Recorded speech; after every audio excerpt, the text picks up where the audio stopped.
Hi Soul Crafters, Carmen Marshall here, and I wanted to talk to you today about something that really impacted me when I first started my entrepreneurial journey, and that's the be, do, have philosophy.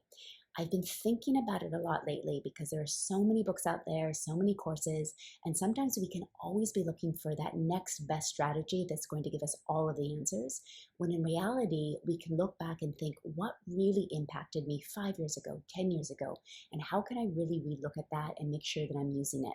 And I have to say, the be, do, have philosophy is something that impacted me so hugely, and to this day, I still use. So I wanted to share it with you.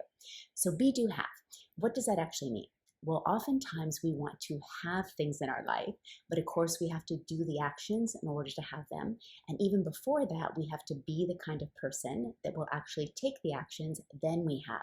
So it's a really beautiful way of looking at if we want to have anything, there's a requirement on our part to take action, but also to be a certain type of person. And that's really what's running the show. It's very, very similar to what we believe then affects what we do, so the actions that we take, and then the results that we have. So we're really getting under the cover of the car to see what's really running the show. So this philosophy you'll see in places like Ask and It's Given by Abraham-Hicks, which I absolutely love, the late Wayne Dyer, it was all through his teachings as well. And I first came across it in 1998. It was a book called The MasterKey System by Haanel, which I'm sure he probably got it from someone else too. But the point being, this be, do, have has been around for a long time because it works. And it is so fantastic when you use it for your business and for your life. So how can you use it? Well, there's three main ways. Number one, you want to be thinking about who you are being. And you probably have heard this. One of the most powerful phrases is, I am loving, I am resourceful, I am a brilliant entrepreneur, I am a amazing whatever it is that you want to be. So look at your dream board, look at your goals, look at your affirmations. Are you actually including phrases or pictures or mantras that really speak to who you want to be as a person? I am confident, I am resourceful, I am compassionate, I am kind, whatever it is for you. So that's number one, and you want to make sure that it's on your dream board, that it's on your affirmations, that it's written into your goals, who you want to be. I love this from Wayne Dyer, and I'm sure it's also been quoted by somebody else in another way, but we don't attract what we want, we attract who we are. So that's why we really want to focus on who we are as an individual. Number two, do what you love, because that raises your vibration naturally and really gets to the essence of you.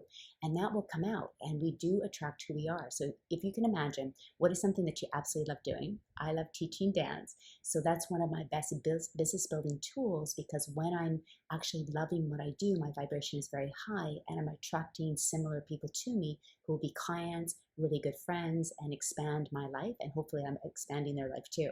So when we do what we love, that raises our life force, our energy, and that naturally helps us be more of who we want to be. It's our natural essence. So doing what we love, centering our business around that is so important. Now, if you are in a 9-to-5 job that you don't actually love and you're trying to get into business for yourself, just do things on the side that you love. Taking yoga, maybe becoming a yoga teacher, taking a dance class, taking pottery, but involve, even if your business is not completely what you love right now, make sure that you're doing things that you love along the way, not waiting till your life is perfect. And that's directly from Ask and It's Given, Abraham-Hicks. And that utterly changed my life when I realized, ooh, I don't and I shouldn't wait till my life is perfect to do what I love. Do it now. And that will actually help me get to the life that I want. And number three, and this is the kicker, who are you when it's tough? Because that actually really affects what we attract. So when you're tired, still be kind.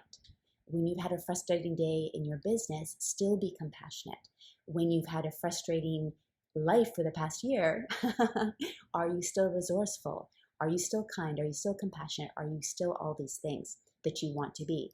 Because it's when life is hard, that is where we want to also be the person that we want to be, because then we will attract what we want as well. And again, you can't just sit up on a hill and meditate and expect things to come to you. You can't just look at your dream board and expect things to come to you. You actually have to take the action. But the action comes from who we are and what we believe. So again, being and what we believe comes first, then comes the action, the doing, and then comes the results, the having. So where in your life can you concentrate more on being And then, of course, the doing, and then, of course, the having will come naturally. But being first, then doing, then having. If this video has helped you, if you would like to subscribe, if you would like to share it with anyone, please do. If you have any questions, please write them below. I always respond if you have any questions about the Be, Do, Have philosophy. And most importantly, keep intentionally designing your life, soul crafting your life, your health, your business, your relationships, your purpose. This is your one precious life, and it is so important. And I will catch you on the next video.